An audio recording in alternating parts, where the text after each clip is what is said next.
Irmãos, eu estava lendo, um dia desse para trás, estava lendo o livro de Atos, e como a irmã Marisa falou aqui, eu tomei uma sacudida desse texto, e eu vou tentar compartilhar aqui com vocês isso. Me estremeceu, me balançou profundamente. Eu estava lendo Atos 5:41, o livro de Atos. Não é essa a palavra da mensagem, mas Deus começou a falar comigo no meu coração através desse versículo, onde mostra Pedro e João presos dentro do sinédrio, e eles buscavam algum motivo para poder matá-los, e eles tentavam fazer com que eles negassem a Cristo, mas de modo algum eles negavam a Cristo. Eles estavam cientes de que podiam morrer, mas em momento nenhum eles negaram a Cristo. E é interessante porque Gamaliel, um mestre da época, ele convence ali aos líderes do sinédrio de que não seria necessário matá-los, e deram apenas corretivos neles, vamos dizer assim, e levaram eles para fora, bateram neles, açoitaram eles, e depois de tanto sofrimento, de tanta dor, a Bíblia diz no versículo 41 de Atos 5, a Bíblia diz assim, os apóstolos saíram do sinédrio alegres por terem sido considerados dignos de serem humilhados por causa do nome. Olha que interessante. Eles foram chicoteados, eles foram maltratados, e eles saíram de lá alegres, porque foram encontrados dignos de sofrer por causa de Jesus. E eu fiquei meditando nesse versículo, isso não saía da minha cabeça, e eu pensava, e aí eu escrevi essa palavra. Agora sim, vamos lá. O texto, 2 Coríntios 4.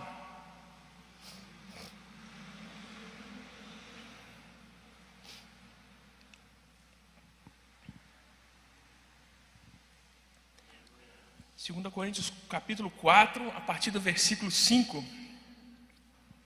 Fala assim, pois não pregamos a nós mesmos, mas a Jesus Cristo, o Senhor, e a nós mesmos como vossos servos por causa de Jesus.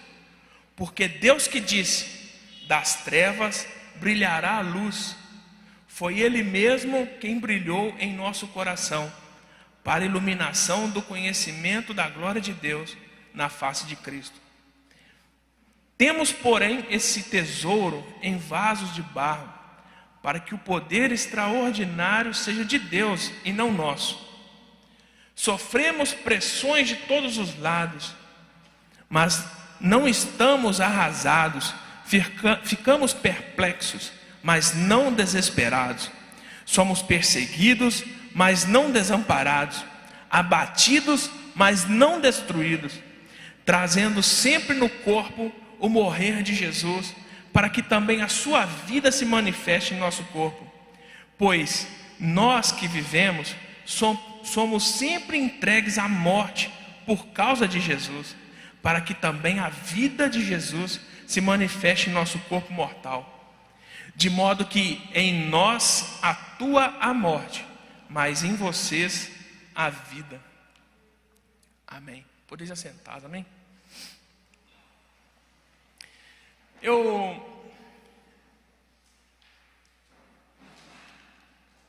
quero deixar uma pergunta para meditação. Ninguém precisa de responder assim, não precisa de levantar a mão, mas eu quero que vocês meditem nisso. Quem aqui já sofreu por causa do nome de Jesus? Quem aqui já sofreu? Quem aqui já passou por algum tipo de perseguição? Perseguição talvez em casa, perseguição no trabalho, perseguição junto dos amigos, ou talvez uma calúnia, inventaram uma mentira contra você, sendo que você não fez nada. Quantas vezes você não sofreu uma agressão verbal, talvez até uma agressão física, não é? Graças a Deus, no nosso país, nós somos livres e podemos cultuar o nosso Deus de uma forma espontânea. Mas tem irmãos que sofrem muito com isso em outros países, e eles não podem falar o nome de Jesus, que já vem pedrada, já vem açoite, já vem morte, já vem prisão, não é? Então, a pergunta: quem já sofreu por causa do nome de Cristo? Reflita nisso aí, se você já sofreu por causa de Cristo. Eu anotei aqui, eu lembro de quando eu era criança, eu e o Josiel, a gente morava na mesma rua, e nós dois, nós nascemos num lar evangélico, mas eu não era crente não, irmãos. Naquele tempo eu não era crente não. E eu lembro o tanto que eu pegava no pé do Josiel. Toda vez que o Josiel aparecia perto da gente, eu arrumava um jeito de pegar tanto no pé dele até ele ir embora. Pegava muito no pé dele, muito. Por ele ser cristão, pelo jeito que ele andava, por causa do comportamento dele, por causa das coisas que ele falava. Porque eu era um cristão duas faces. Aqui na igreja eu era de um jeito, mas em casa eu era de outro. Peguei no pé também na minha adolescência. Peguei muito no pé do Jonatas. O Jonatas, marido da Renata, ele é meu primo de 2º grau, e ele frequentava muito a minha casa, e eu pegava muito no pé dele, até o ponto que ele parou de ir lá em casa. Estou contando isso para glorificar o nome do Senhor. Eu já tive a oportunidade de conversar com todos os dois, de pedir perdão a eles por causa disso. Isso para eles não fez diferença nenhuma, mas para mim fez muita diferença. Pedir esse perdão para eles. Então, eles sofreram por causa da fé deles na minha mão, né? Hoje eu estou tendo a oportunidade de sofrer com eles, né? Louvado seja o nome do Senhor. Mas, então, o que significa isso? O que significa sofrer por causa do nome do Senhor? O que significa sofrer perseguição, ser caluniado? Aqueles 2 apóstolos ali presos no sinédrio, eles entenderam que para que os seus amigos, os seus coterrâneos, né, pudessem viver em Cristo, valia a pena todo aquele sofrimento. Valia a pena ser chicoteado, valia a pena ser açoitado por causa de Jesus, como Paulo disse, para que em nós atue a morte e em vocês a vida. Valia a pena passar por todo aquele sofrimento. E o que Paulo está dizendo aqui nesse texto de 2 Coríntios 4 é que não só vale a pena morrer, mas é necessário morrer. E foi isso que me sacudiu, irmã. Porque valer a pena eu já sabia, mas o entender que era necessário. Veja bem, versículos 10 a 12 diz assim, ó: trazendo sempre no corpo o morrer de Jesus, para que também a sua vida se manifeste em nosso corpo. Pois nós que vivemos somos entregues à morte por causa de Jesus, para que também a vida de Jesus se manifeste em nosso corpo mortal. Então é necessário que a gente experimente a morte de Cristo, para que também a vida dele seja manifestada em nosso corpo mortal. Em João capítulo 12, versículo 24, a Bíblia diz assim, não precisa de abrir não, eu vou ler. Em João capítulo 12, 24 diz assim, ó: em verdade vos digo, se o grão de trigo não cair na terra e não morrer, ficará só, mas se morrer, dará muito fruto. A Bíblia a todo momento nos convida para que nós nos doemos, para que nós nos entreguemos ao Evangelho, para que a gente possa deixar a nossa vontade de lado e buscar a vontade do Senhor a todo tempo. E nós precisamos de lembrar de que o nosso Deus, Ele é espiritual. Ele é espiritual. Nós agradamos a Ele espiritualmente. E nós precisamos de morrer para o mundo, morrer para as nossas vontades, deixar aquilo. Talvez, irmãos, talvez devemos até deixar para trás sonhos lícitos, sonhos bons, sabe? Coisas assim que a gente acha que é tranquilo, que não tem problema. Mas Deus a todo momento, Ele nos empurra, Ele nos direciona para algo superior. Imagina assim, ó, Deus nos deu o livre-arbítrio e Ele permite que a gente tenha escolha aqui nessa terra. Mas eu sempre aprendi que Deus ama quando a gente vira para Ele e fala assim: Senhor, tome meu livre-arbítrio de volta. Eu quero viver preso no Senhor. Eu faço o que a Tua palavra diz que eu posso fazer. Pense nisso, irmãos. Em Romanos 8,36, a Bíblia diz: por amor de Ti, somos entregues à morte todos os dias, como ovelhas destinadas ao matadouro. Tá rindo, né, Mateus? É isso. Há um convite o tempo inteiro para que a gente morra para esse mundo, morra para nós mesmos. E se isso é verdade, se somos uma semente lançada por Deus neste mundo para que dê fruto, se somos como ovelhas destinadas ao matadouro, então por que não morremos? Por quê? Por que não morremos? Eu não sei se vocês já repararam, dentro de uma família, Deus levanta um dentro de uma família para que esse um possa clamar pelos demais. Vocês já repararam isso ou não? Por quê? Porque o Senhor espera um posicionamento deste que Ele levantou para poder alcançar os demais. E às vezes, aquele nosso ente querido, né? Aquele nosso parente, talvez até já tenha uma experiência com Deus, talvez ele até já tenha ouvido falar do Senhor, mas a gente percebe que ele não consegue se firmar. Sabe por quê? Sabe por quê? Porque muitas das vezes ele não consegue enxergar Cristo em nós dentro de casa. Ele não consegue enxergar. E nós vemos muitos irmãos que se decepcionaram por uma forma ou outra, porque é uma tendência do ser humano confiar no outro ser humano. E nós sabemos que a chance da gente se decepcionar com outro ser humano é muito grande. Mas quando as pessoas conseguem enxergar Jesus em nós, nós percebemos então que essa pessoa ela começa a ver que existe algo de diferente em você. E ela começa a querer isso, a desejar isso. Ela começa a querer a ser como você. E isso é difícil.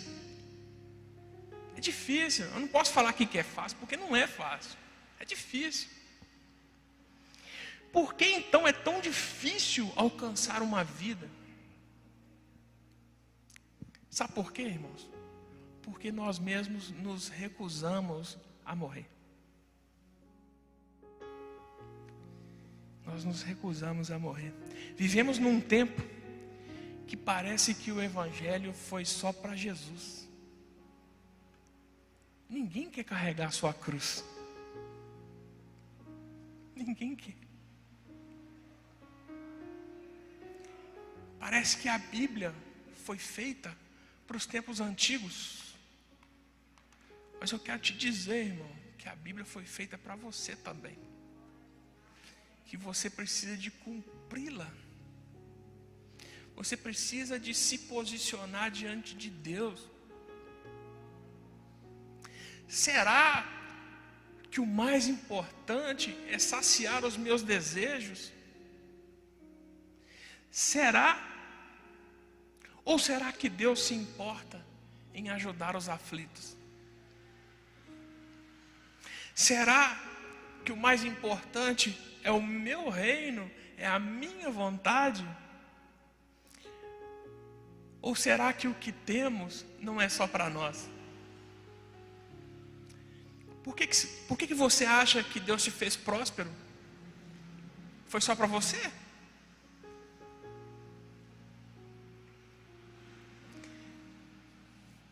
Mateus 16, 21 a 23.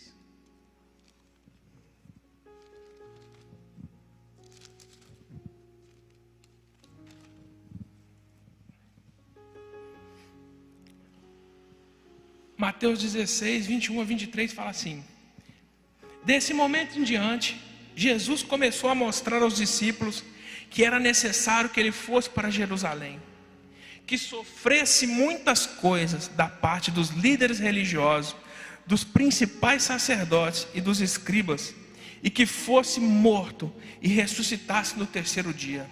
Mas Pedro, chamando-o em particular, começou a repreendê-lo, dizendo: Deus tenha compaixão de ti, Senhor, isso jamais te acontecerá. Ele, porém, voltando-se, disse a Pedro: para trás de mim, Satanás, tu és motivo de tropeço, pois não pensa nas coisas de Deus, mas sim nas que são dos homens. Olha, essa é a história. Jesus estava contando para os discípulos que era necessário que ele sofresse, que ele passasse por humilhação e que ele morresse.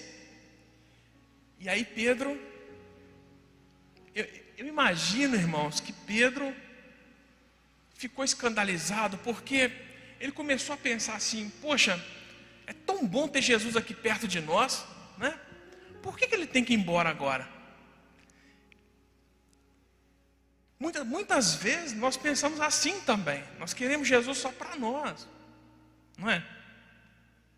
Mas Jesus, sabendo do propósito maior, ele diz: para trás de mim, Satanás, porque ele sabia que era uma seta do diabo ali em cima de Pedro para poder dizer todas essas coisas. Agora repare que desde os primeiros cristãos nós nos escandalizamos com a mensagem da morte. Pedro estava escandalizado com a mensagem da morte. Ele não absorveu de uma forma tranquila o fato de que Jesus precisava morrer. Assim também nós não aceitamos de uma forma tranquila que hoje nós precisamos morrer. Temos que tomar cuidado, em particulares, esse excesso de desejo, ele não se torne um objeto de idolatria nas nossas vidas e não nos faça desviar do propósito que é a cruz. Às vezes nós pedimos tantas coisas para nós mesmos e nós não olhamos para o lado, nós não conseguimos ver o nosso irmão. Nós temos dificuldades nisso. Então nós temos que tomar cuidado. Imaginem, eu vou dar um exemplo aqui do pastor Davi. Imagine se o pastor Davi fosse um homem muito rico e as pessoas começassem a aproximar dele porque ele tem dinheiro. Eu tenho certeza que ele não ficaria feliz. Tenho certeza. Assim também é com o Senhor. O Senhor não quer que a gente se aproxime dele porque ele tem coisas para nos dar. O Senhor quer ter um relacionamento conosco, um relacionamento de pai e filho, não é? Nós não podemos ter um relacionamento com o Senhor de interesse. Eu ouvi certa vez um parente meu, ele me disse assim: eu comecei a ir na igreja, mas Deus não fez nada que eu pedi e eu parei. E aí eu sentei com ele e eu expliquei para ele. Ele ficou um pouco confuso, Mas eu creio que eu vou ter outras oportunidades para explicar mais para ele. Agora, em 2 Timóteo 2, de 11 a 12, diz assim, ó: esta palavra é digna de crédito. Se já morremos com ele, também com ele viveremos. Se perseverarmos, com ele também reinaremos. Se o negarmos, ele também nos negará. Mais uma vez, um convite, não só para que morremos com ele, mas também para que reinamos com ele. Ele está nos convidando para reinar com ele. Mas não antes de participar da sua cruz. A vitória de Deus é diferente da vitória do homem. A vitória do homem é a prosperidade material. A de Deus não. A de Deus não. A vitória do Senhor é a morte do mundo em nossas vidas. É um coração rendido a Ele. São mãos levantadas ao céu e uma boca clamando misericórdia. Agora, por quê? Por que tudo isso? O Senhor está interessado em almas, meu irmão. É por isso. Você acha que Deus quer só encher o seu celeiro? Não. Deus está preocupado com almas. Deus sempre vai usar o sacrifício de um santo para produzir glória para Ele. Sempre. Eu gosto muito da história de Sadraque, Mesaque e Abednego. Eles não eram merecedores da fornalha. A Bíblia diz que eles eram conterrâneos de Daniel, e com certeza eles eram homens que adoravam a Deus, que oravam a Deus todos os dias, que se abstinham, dos manjares daquele reino.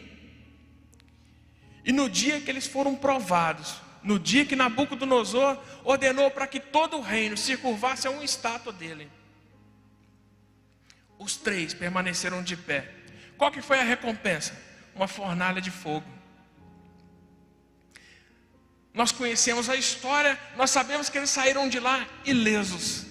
A Bíblia diz que o anjo do Senhor, o próprio Cristo, estava lá com eles e passou com eles naquele fogo.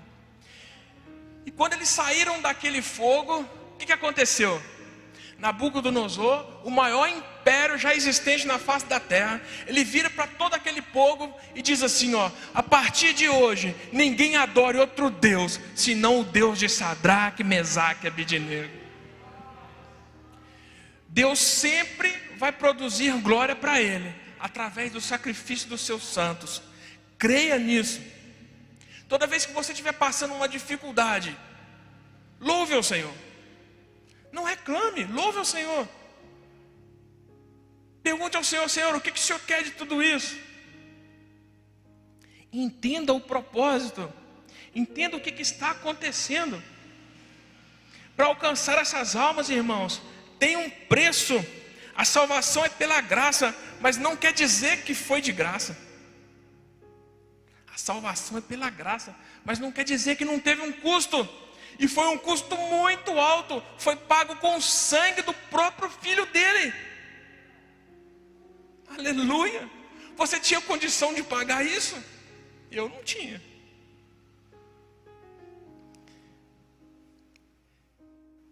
Deus é merecedor de todo o sacrifício nosso, irmãos.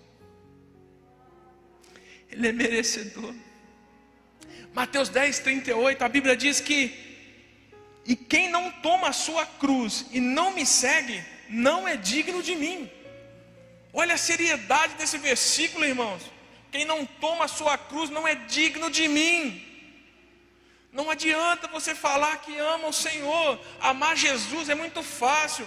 Amar Jesus é fácil, amar a obra da cruz é fácil. Difícil, sabe o que é? É temer a Deus. O que é temor? Se você jogar no Google, você vai perceber que temor significa alto nível de respeito e obediência. Olha que profundo isso.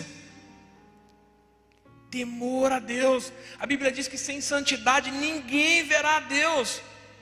Ele está falando aqui que quem não pega a sua cruz, quem não assume o seu papel dentro do reino, não é digno dele. O que nós estamos esperando para pegar a nossa cruz e colocar nas costas? Eu não sei se vocês estão percebendo, mas o fim dos tempos já está aí.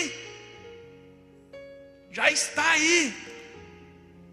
Vamos acordar, meus irmãos. Deus me sacudiu com essa palavra, porque foi isso que Ele me disse. Acorda, Laura. Acorda. Anunciar o reino de Deus, irmãos, não vai te custar muito não. Sabia? Anunciar o reino de Deus vai te custar muito não. Vai te custar tudo. Tudo. Não acha que você entrou no reino de Deus para poder fazer um pouquinho? É tudo. Deus quer tudo.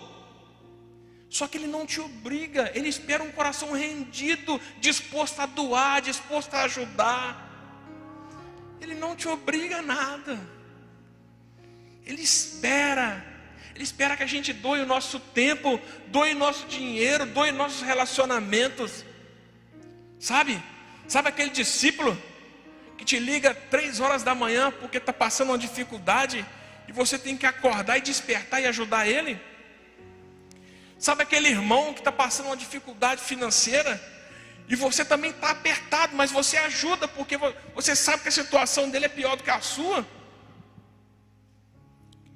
A Bíblia diz que quem ama pai e mãe mais do que a mim não é digno de mim. Quem ama seu filho e sua filha mais do que a mim não é digno de mim. Foi Jesus quem disse. Não sou eu não, foi Jesus quem disse. Cumprir o chamado da cruz de forma eficaz é difícil, mas temos que seguir as pegadas de Jesus. Jesus, irmãos, Ele andou sobre a palavra e a cumpriu. Já repararam que na Bíblia, por diversas vezes está escrito assim, ó: e isso aconteceu para que se cumprisse o que havia dito o profeta. Já viram? Jesus fez questão de cumprir o que havia se dito a respeito dele, desde o seu nascimento, porque em Isaías 7,14 a Bíblia diz: e uma virgem dará à luz a um menino, e ele se chamará Emanuel. Desde o seu nascimento, Jesus cumpriu a palavra do Senhor. Ele andou à risca. E andar à risca em cima da palavra de Deus é a receita para que a gente enfrente a cruz da melhor forma. Precisamos seguir as pegadas de Jesus. Ele nasceu de uma forma improvável. Nasceu num estábulo, não é? Nasceu do ventre de uma virgem. Olhe, meu irmão, a forma e o motivo pelo qual você nasceu, ela não te define. O seu passado não te define. Talvez você pode ser o fruto de um adultério, sei lá. Meu irmão, quero te dizer nessa noite que isso não te define. O seu passado, os erros dos seus pais não te define. O que te define é a sua identidade em Cristo. Não olhe para o seu passado, olhe para a sua origem. Olhe para a sua origem. A Bíblia diz em Efésios 1,4 que Deus te elegeu nele antes da fundação do mundo. Então olhe para o Senhor, porque foi de lá que você veio. Não acredite nas coisas que as pessoas te dizem ao seu respeito. Ah, o seu pai é assim, então você também é assim. Repreenda em nome de Jesus. Não fique grudado a essas coisas. Lembre-se sempre da sua identidade em Cristo. Jesus aprendeu a religião da época. Ele estudou a Torá. Talvez você esteja aqui, você é um estudioso da Bíblia, você conhece versículos, você sabe pronunciar alguns de cor, e sua vida está relativamente boa na igreja, não é? Talvez Jesus também teve o seu ministério revelado no momento certo. Aos 30 anos de idade, quando ele foi batizado ali no Jordão, Deus anunciou para todo o povo quem era o filho dele, não é? Talvez Deus até te revelou qual é o seu chamado, não é? Jesus ensinou, corrigiu, ajudou, proclamou o reino de Deus. Talvez você também já esteja nessa fase. Talvez você também já dá aulas, já discipula, já dá uma palavra em célula. Talvez você já esteja exercendo algum tipo de função no reino de Deus, assim como Cristo. Jesus também foi perseguido. Talvez você também já foi perseguido. Lembra da pergunta que eu fiz no começo? Talvez você também já tenha sido perseguido, já tenha sido caluniado, já tinha sido, talvez você tenha sido até agredido fisicamente. Mas Jesus também morreu. E você morreu? Jesus morreu. E Jesus ressuscitou. Talvez você já passou por todos esses estágios. Mas quando chegou o momento de morrer, está difícil morrer. Está difícil. Porque a carne luta, ela não se rende. Ela não se rende, ela luta. E você tenta mostrar para ela quem que manda, mas ela grita. Você não consegue morrer. E você está estacionado. Você começou bem, seguindo os passos de Jesus. Você nasceu, você aprendeu, você ensinou, você foi perseguido. Mas agora chegou a hora de morrer. E é difícil. Agora eu quero que você imagine você sendo crucificado. Imagine você caminhando para a sua cruz de forma voluntária, como Cristo fez. Imagine você caminhando para a cruz e você deita em cima da cruz e aí você, com muito esforço, você prega o prego dos seus pés. Com muito esforço você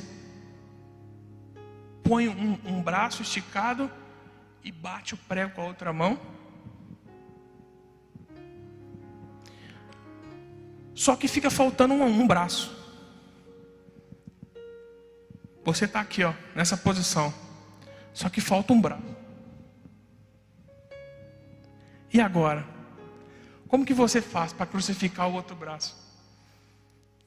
Esse é o último prego. Esse é o título da mensagem hoje. O último prego. Talvez você já tenha tentado de tudo para concluir o chamado da cruz, mas você não suporta o último prego. Foi isso que Deus para mim. Foi isso que Deus disse para mim. O último prego, ele não pode ser pregado por nós. Não tem jeito. Alguém precisa de pregar o último prego. Alguém. Alguém precisa de bater esse martelo. E não é você, porque não tem jeito mais. O último prego não pode ser pregado por nós. Ele é pregado por uma pessoa. Sabe por quê? Que Deus coloca pessoas ao seu redor. É para acabar de fazer você chegar na cruz. Aquelas pessoas difíceis que ficam ao seu redor.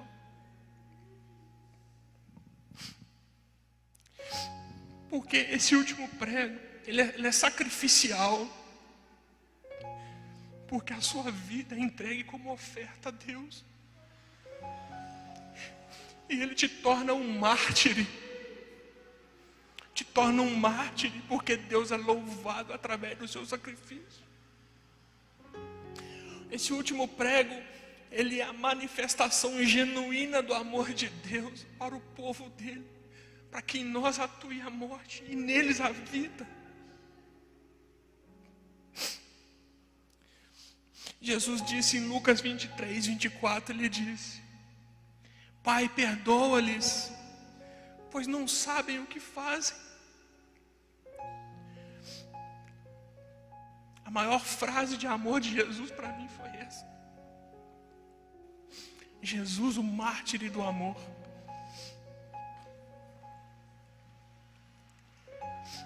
Enquanto o maltratavam, Ele respondeu com amor e com perdão. O que nós temos feito quando nos maltratam? Quando trazem problemas para nós? Quando nos perseguem, quando nos caluniam? Quando nos agridem? Como que a gente tem respondido? Nós temos firmado o nosso braço na cruz? Ou nós temos arrancado?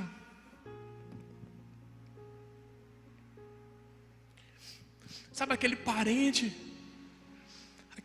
cabeçudo que você tem lá na sua casa, que não te entende? Sabe? Acho que todo mundo tem um.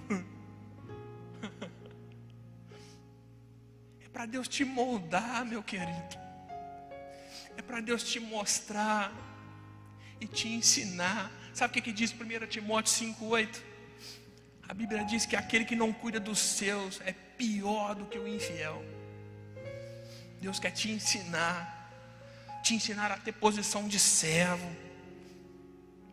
te ensinar a ter posição de orador, daquele que clama, daquele que busca, que intercede pela família.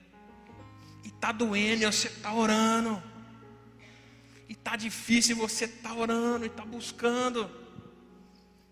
Sabe aquele patrão que te persegue? É para te ensinar. Filipenses 2,4. Para que a gente não se preocupe somente com as nossas coisas, mas com as dos outros. Sabe aquele calote que você levou, que você ficou chateado, que é aquela pessoa que não te pagou? Sabe?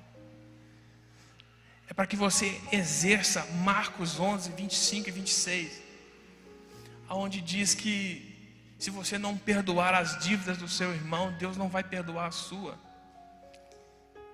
É o último prego. Deus posiciona pessoas para acabar de chegar você no lugar.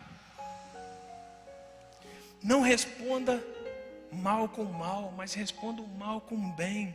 Em 1 Pedro 3,9 a Bíblia diz: não retribua mal com mal, nem ofensa com ofensa. Supere, meu querido, com amor todas essas situações. Receba o último prego da sua cruz. Morra com Cristo. Morra com Cristo. Para que também você possa viver com Ele. Como nós vamos experimentar da vida de Cristo sem antes experimentar da morte? É impossível falar de vida sem falar de morte. Não tem como. Pague preço de oração. Se você acha que já orou muito, está pouco, ore mais. Busque mais o Senhor. Não desista da sua família. Interceda por eles. Muda o seu comportamento dentro da sua casa. Que as pessoas vão enxergar não só um crente, mas elas vão enxergar um filho de Deus. Elas vão enxergar um cristão de verdade. E não só um religioso. Mude a sua postura dentro de casa. Fala com Deus, fala assim: Senhor, me ajude, Senhor, porque eu não estou conseguindo receber o último prego. Está difícil. Eu quero revidar a todo tempo. Lembra de Atos 5:41? Alegre-se por sofrer pelo nome de Cristo. Fique feliz.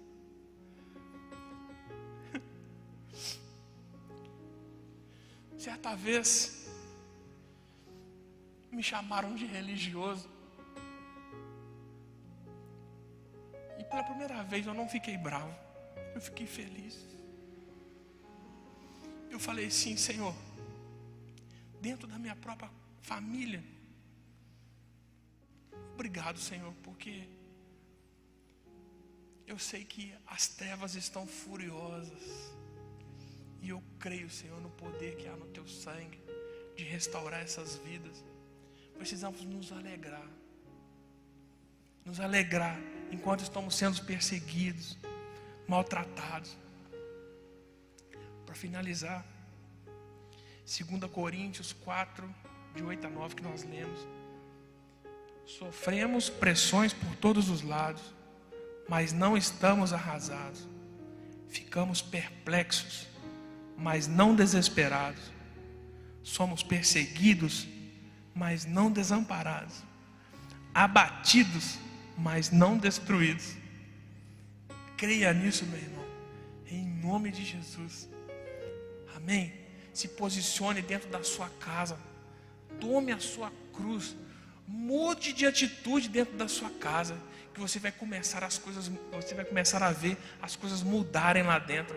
Seja um exemplo do Senhor dentro da sua casa. Você que está me ouvindo aqui pelo YouTube, não desista da sua família. Em nome de Jesus, não desista da sua família, viu? Deus te chamou e te ergueu para que você clame por eles. Não esqueça disso, em nome de Jesus. Amém?